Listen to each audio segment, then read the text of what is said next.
Olá, eu sou Márcia Sickel e esse é o Diálogo Saudável. Nesse podcast a gente fala sobre tudo que pode tornar a sua vida melhor. Com informações atuais e qualificadas, a gente quer te ajudar a assumir o protagonismo do cuidado com a sua saúde física e emocional e prevenir doenças. Então vem com a gente adotar um hábito saudável e ter uma vida melhor.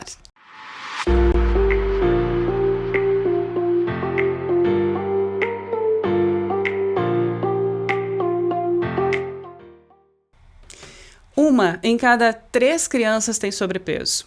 O dado é do Atlas de Obesidade, que reúne números sobre a doença em todo o mundo. E a expectativa, segundo o estudo, é que até 2035, metade das pessoas do país entre 5 e 19 anos estarão com o índice de massa corporal, o IMC, elevado. Para falar sobre as causas e as consequências da obesidade infantil e principalmente sobre o que nós podemos fazer para reverter esse cenário, nós convidamos a médica cooperada da Unimed Curitiba, especialista em endocrinologia pediátrica, a doutora Gabriela Kramer. Bem-vinda, doutora. Obrigada. Muito obrigada por vir até aqui conversar com a gente num assunto importantíssimo com dados assustadores, né? Realmente bastante assustadores. E se você for olhar um pouquinho mais, colocar uma lupa nisso aí, você vai ver que a obesidade, que não é mais grave que o sobrepeso, a prevalência dela é de 5,9% no Brasil, em crianças de 0 a 9 anos, e em Curitiba, 21%. Nossa, então, aqui aqui em Curitiba tem mais crianças de 0 a 9 anos com obesidade do que comparado no Brasil todo. Isso é assustador mesmo. Isso é assustador, ainda levando em consideração que a proposta, ou enfim, o que dizem os estudos é que isso vai aumentar ainda mais, é muito preocupante. E o que a gente pode fazer para ter uma infância saudável, para garantir que não vai entrar nesse índice? Então, esses cuidados, eles devem se iniciar antes mesmo do bebê nascer. Existe um estudo que foi publicado num jornal importante de medicina já em 2008, que fala dos 1000 dias. O que são os 1000 dias? São os dias desde a concepção até os 2 anos de idade. E são 1000 dias de cuidado com a saúde para prevenir várias doenças, inclusive questões de higiene, de crescimento saudável e, inclusive, prevenção de obesidade. Porque o que a gestante consome de alimento já vai interferir no metabolismo daquele bebê, daquele feto que vai nascer com propensão para obesidade ou não.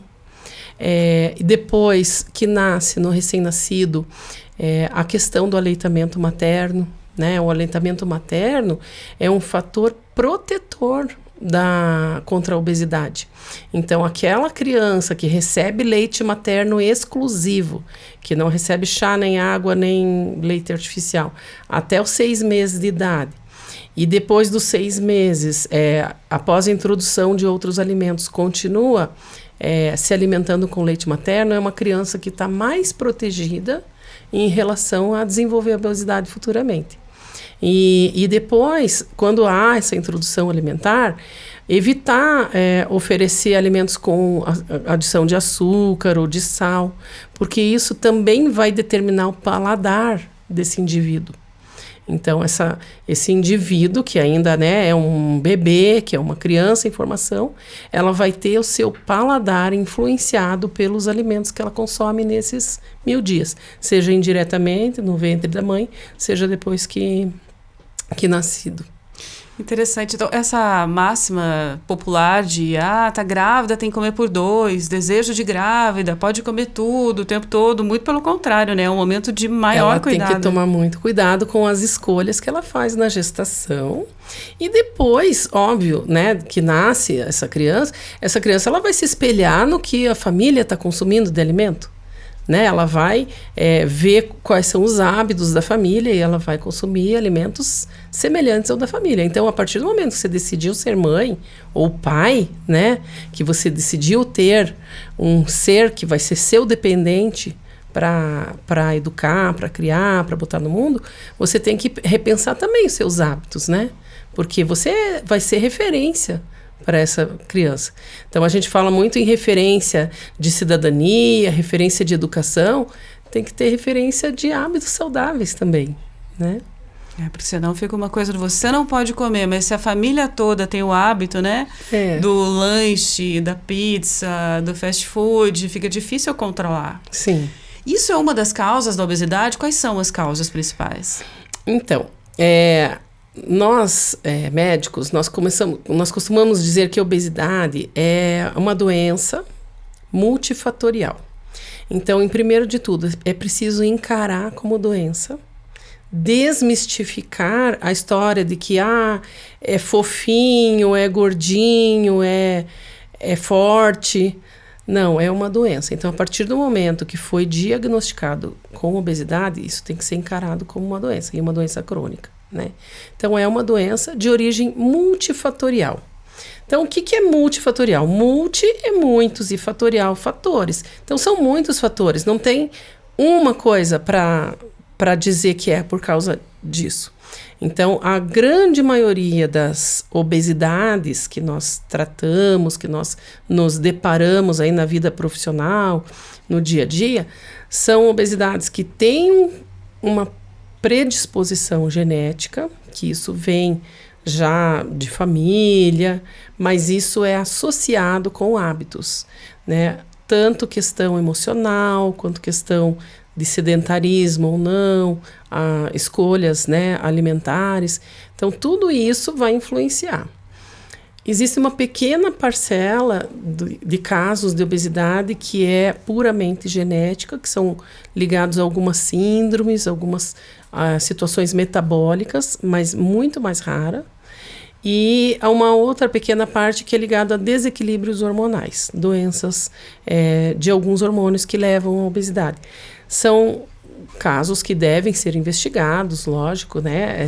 Sempre que você vai dar um diagnóstico, você tem que afastar, seja clinicamente, seja com exames que tenham uma causa orgânica como essas, mas a partir do momento que foi afastado, entra nesse balaio do multifatorial, que é o mais comum.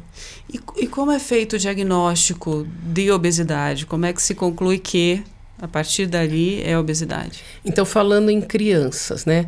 Então, porque a gente tem um índice de massa corporal, geralmente as pessoas sabem o que é índice de massa corporal, já ouviram alguma vez na vida falar, seja na escola, seja educador físico na academia, é um índice que é calculado a partir do peso e da estatura do indivíduo, né? E para adultos tem um valor lá de índice de massa corporal que é considerado normal, sobrepeso, obesidade, baixo peso, desnutrição.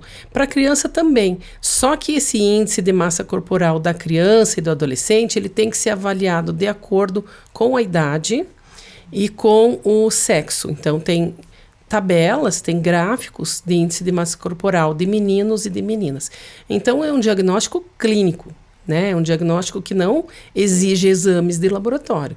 É um diagnóstico que, puramente com a balança e com a medida da estatura, você consegue fazer, né? Essa criança está com sobrepeso, está com obesidade ou não. Então, precisa dessa tabela. Essa tabela é disponível no site da Organização Mundial de Saúde, é gratuito.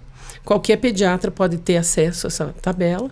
E no consultório do pediatra vai ter, né, a balança e o estadiômetro para medir a altura.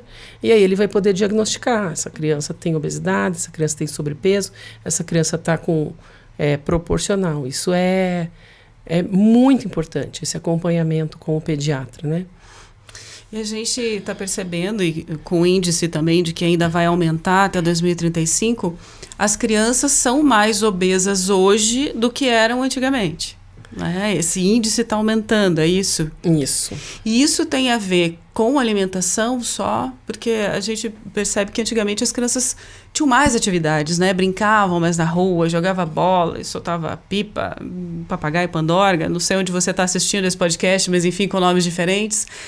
Isso também contribui para a obesidade? Toda certeza, com toda certeza. Então, assim, nos últimos 20 anos, houve um aumento dos índices de obesidade no mundo todo, né? Então, aqui no Brasil não ficou fora disso, Curitiba, infelizmente, está numa estatística ruim em relação a isso. E não houve uma modificação no DNA das pessoas tão absurda como houve o crescimento da obesidade. Então, o que mudou? Os hábitos, né? O estilo de vida. Então, aí entra tanto a questão que você comentou de brincadeira, de atividade física, quanto a alimentação, né? Que modificou também. As famílias passaram a consumir alimentos mais prontos, e o conservante desses alimentos muitas vezes é a base de gordura, sal, né? Então, houve uma piora dos índices de obesidade por conta da mudança de estilo de vida da população como um todo.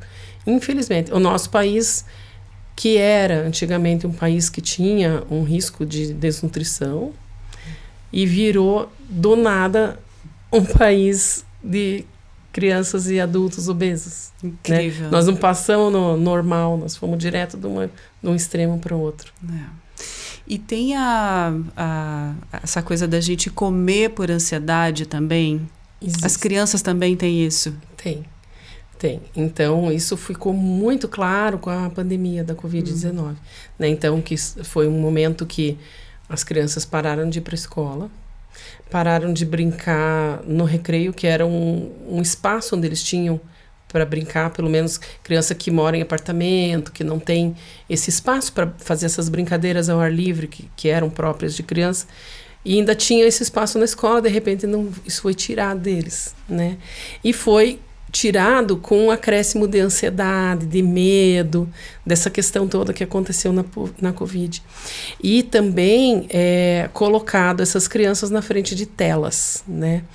Então, existem estudos muito sérios que mostram que quanto maior o tempo de tela, o que é tela? Não é só celular, não. Não é só joguinho no celular. Tela é tudo, somando tablet, celular, computador, televisão. Então, a partir de 2 horas de tela por dia, já tem um índice de propensão a desenvolver obesidade aumentado. Nossa. E quanto maior esse tempo de tela, maior essa chance. Então, essas crianças lá na Covid ficaram sem ir para a escola, ficaram ansiosas e ficaram quase que o tempo todo na tela.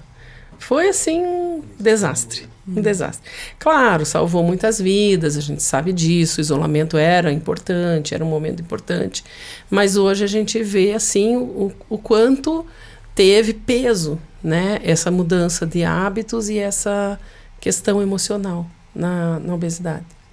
E aí a gente tem 2 fatores, né, doutora? Primeiro que quando a gente que é adulto, se você vai se alimentar na frente de uma televisão, por exemplo, você pega seu prato e vai comer na frente, acaba comendo mais, acaba comendo mal, tem esse hábito que também não é bom para ninguém. E a gente vê muito as crianças, né? Pega seu pratinho, sei lá, de lanche, de comida e vai para frente da TV. Não saboreia, né? Não aprende a prestar atenção no sabor, na textura dos alimentos, come mais rápido. Isso às vezes é confortável, porque a família acaba sendo uma forma de distrair a criança e comer logo, e aí já vamos fazer outra atividade, essa vida corrida, mas realmente não é o ideal, né? O ideal é que seja desligado. Às vezes eu falo, não comer na frente da tela. Daí a família fala, mas a TV está na minha mesa de jantar. Eu falo, não, mas aí você deve ter um botão lá que desliga, né? Deve ter. Deve ter. Na minha, acho que veio com esse botão. Então, a gente desliga, a gente consome o alimento e depois a gente libera essa criança para assistir, lá que seja um desenho de manhã, um desenho de tarde, um filminho. Essas 2 horas não precisam ser consecutivas, elas podem ser a cada meia hora de desenho, de joguinho, vai desligar e vai fazer 1 hora, o dobro de brincadeiras de outras coisas. Tem estudo também que mostra que o nosso consumo de calorias sentado, fazendo lição de casa, ou assistindo, lendo um livro, que é uma atividade parada, né? você consome mais caloria do que assistindo TV, por exemplo. É mesmo? É. Então, mesmo sendo parado, o consumo é aumentado quando você está fazendo outra coisa que não é a tela. Gente, e nós estamos aqui falando no podcast, o pessoal que está nos assistindo está paradinho ali. Mas eu até ia comentar isso, sem dizer que as redes sociais são ruins, porque senão a gente não podia estar trazendo essa informação tão importante para você. É sensacional. Porém, tudo tem o lado bom e o lado ruim. Porque eu queria falar também da questão emocional, de ansiedade, depressão das crianças, com relação ao que elas recebem das redes sociais. Então, assim, se ela tá gordinha e posta um vídeo e alguém vai lá e fala, gordinha, né? A história do bullying. Tem também uma cobrança disso em cima das crianças que não se tinha, né, antigamente. É o estigma, né? Então, assim, nós não falamos criança obesa, nem adulto obeso, paciente obeso. A gente fala indivíduo, criança, adulto com obesidade. Que eu separei. Ele é um indivíduo que tem obesidade, né? Então, a gente consegue fazer isso na própria linguagem que a gente utiliza. Então, é uma coisa que é preciso se policiar, porque a gente muitas vezes acaba se enganando e fazendo esse ato falho. Essa cobrança que você falou acontece nas redes sociais, mas acontece muito mais na escola, né? Então, a criança com obesidade, ela muitas vezes é o último a ser escolhido lá na hora de separar o time que vai jogar bola. Muitas vezes fica de fora dos convites para as festinhas. Recebe apelidos, né? Não é fácil, né? Criança, não é só a criança com obesidade que ganha apelido. A criança que usa óculos, a criança que usa aparelho, a criança que tem um problema de motor. Isso acontece, né? Essa crueldade sempre existiu. Mas a pessoa, né? Não só a criança, o adolescente, o adulto que tem obesidade, ele tem um estigma a mais, porque é tratado como preguiçoso, como que não tem força de vontade. Então, é preciso tomar bastante cuidado. Existe uma diferença, a gente está falando aqui da questão emocional, da fome fisiológica, da necessidade de comer, da fome emocional. Tem uma diferença, né? Tem. Foi feito um estudo bem interessante, com 450 indivíduos. É um estudo de 2021, se não me engano. E eles colocaram um buffet à vontade para esses indivíduos, e todos com obesidade. E eles observaram o comportamento desses indivíduos. E aí eles fizeram análises e perceberam que eles poderiam ser classificados em vários tipos de fome. Então, tem aquele comportamento que é beliscador, que é um indivíduo que ele não come muita quantidade, mas ele belisca cada hora um pouquinho. Tem aquele indivíduo que tem um comportamento com uma fome hedônica, que é aquela fome emocional, que come por ansiedade. Tem aquele indivíduo que tem um comportamento de comer muita quantidade quando come. Então, não come o tempo todo, mas quando come faz aquele pratão, né? E tem alguns indivíduos que não se classificaram em nenhum desses quadros e outros indivíduos que têm mais de um tipo. Mas existe realmente essa diferença. E é muito diferente quando a gente tem fome do que a gente não tem fome e tem vontade de comer, né? Então é aquela fome por impulso, porque eu passei na frente da vitrine e vi aquele sorvete, ou aquela torta, ou um doce, ou um salgado. Aquela fome de quando eu acabei de almoçar, estou saciado, mas eu vi um comercial de um alimento lá gostoso que a criança gosta, deu vontade de comer, ou quando alguém passou e ofereceu, ou quando a fome o alimento está associado à questão emocional. Então, é aquele cheiro do bolo que minha avó fazia quando eu era criança. Sim. Eu nem estou com fome, mas eu senti esse cheiro, eu vou comer esse bolo. Então, isso tudo, por isso é tão importante a gente educar as crianças desde cedo. Porque ela pode sentir o cheiro da goiaba da casa da avó. Por que vai ser do bolo, né? Então, isso é é possível, né, a gente criar essa memória afetiva com substâncias, alimentos melhores, né? Isso é muito interessante. Então, dá para perceber esses gatilhos, os próprios pais podem perceber esses gatilhos e trocar, e fazer uma inversão, uma substituição. A gente consegue perceber e fazer essa modificação? É possível, mas às vezes a família está tão inserida também nesse contexto que a família também não percebe, né? Então, às vezes precisa de ajuda profissional, né, psicológica para isso. Cada caso é um caso, né? Mas tem situações que é preciso mudar de estilo de vida a família toda, né? Então, falar, nossa, mas ele só quer comer bala. Mas, poxa, né? Ele não vai lá sozinho comprar bala. Alguém está comprando. Mas, às vezes, a família não faz essa ligação. Igual quem está de fora, sabe? Às vezes precisa de ajuda. Eu falo sempre assim, às vezes eu converso quando vem no consultório os avós, o facilitador, que é a pessoa que está levando, né, esses alimentos. Falo, poxa, e se você trocar isso aí por uma revistinha? Então troca o chocolate por uma revistinha, por um adesivo, por um lápis colorido, ou por sentar e contar uma história. Seu neto vai gostar mais de passear com você do que de ganhar esse doce, enfim. E as criancinhas fazem assim, tão bonitinho de ver. Que amor. Porque realmente a atenção é mais importante. Mas é que eu acho que ainda tem muito essa coisa cultural nossa aqui, de que a criança gosta de doce. A criança gosta de bala, então eu quero agradar, vou dar doce. Então você vai colher sangue, dão bala. Vai no Papai Noel lá no shopping, ele dá bala.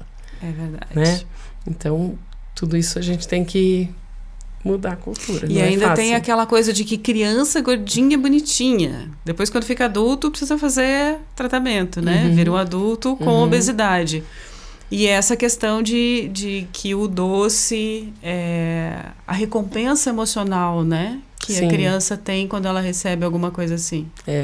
Com certeza. E nós também, né? E agora, quando você falou de criança, me lembrei de mais uma coisa, que é muito importante, se tem uma criança abaixo de 5 anos com obesidade importante, essa criança deve ser investigada, porque nessa idade não é comum que tenha uma obesidade grave.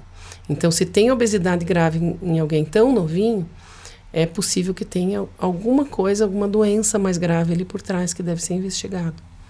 Então, lembrar que isso tem a ver também com a questão da idade, né? Porque normalmente essas obesidades que têm a ver com comportamento, que são multifatoriais, elas se iniciam um pouquinho depois, mais tarde, depois dos 5, 8 anos em diante. Então, a criança que inicia a obesidade desde muito cedo, bebê, criança de 1, 2 aninhos que já está com obesidade, tem alguma coisa muito errada. Precisa investigar. Não é só alimentar, provavelmente. Às vezes acontece, né? Mas a grande maioria não é. E o que a gente faz, doutora, para prevenir? Prevenção. Eu diria que hábitos saudáveis para a família toda, né?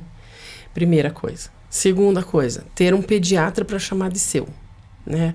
Porque aquela criança que está sendo cuidada por um médico, que está olhando para o seu crescimento, para o seu desenvolvimento, ele vai perceber que tem alguma coisa saindo do trilho muito precocemente e vai evitar da coisa chegar a uma bola de neve lá na frente, né? E essa parte dos 1000 dias, né, que é importantíssima, que até antes de sair esse estudo, a gente tinha alguma noção que o aleitamento materno era importante, mas nesse estudo ficou muito claro, muito importante, né? Então, o ideal é que a gestação seja planejada, que seja cuidada desde sempre. Perfeito. Bom, para finalizar, a gente sempre pede para os nossos entrevistados aqui nos trazerem uma mudança de hábito. Eu já anotei uns 4 ou 5 aqui que você falou, já está anotado. Vocês mandaram escolher um só, né? Mas tem mais algum que você possa passar para a gente? Eu diria assim, descascar mais, desembalar menos, tá? Essa frase não é minha. Essa frase é uma frase que eu já ouvi muitas vezes em congresso, nutricionista falando, e eu acho muito legal. Porque simplifica de uma forma tudo, né? Toda essa questão dos hábitos. Então, quando você senta com uma criança e descasca uma laranja, você vai conversando, você vai ensinando a comer devagar, a sentir o sabor, a saborear, do que simplesmente abrir uma tampinha lá e dar um suco pronto, né? Que vai ser rico em açúcar, é pobre em fibras, e a criança algumas vezes não sabe nem de onde veio aquele sabor ou aquela fruta. E nem é o sabor verdadeiro da fruta, né? Então, eu acho bem legal essa frase, né? No dia a dia da gente, né? E para criar crianças saudáveis. Adorei, anotado. Desembale menos, descasque mais. Isso. Doutora, muito obrigada, foi um prazer recebê-la aqui. Vamos voltar a conversar mais vezes, porque esse é um assunto importantíssimo. Eu que agradeço o convite da Unimed. Fiquei muito feliz e eu adoro falar de temas que levam a gente a prevenir doenças. Então, esse diálogo saudável tem muito a acrescentar na vida da nossa sociedade, né, como um todo. Vamos viver melhor, né? Mais saudável. Isso mesmo.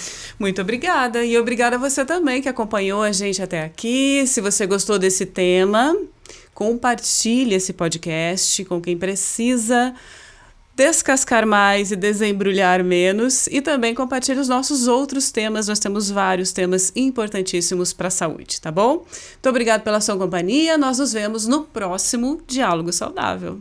Até lá!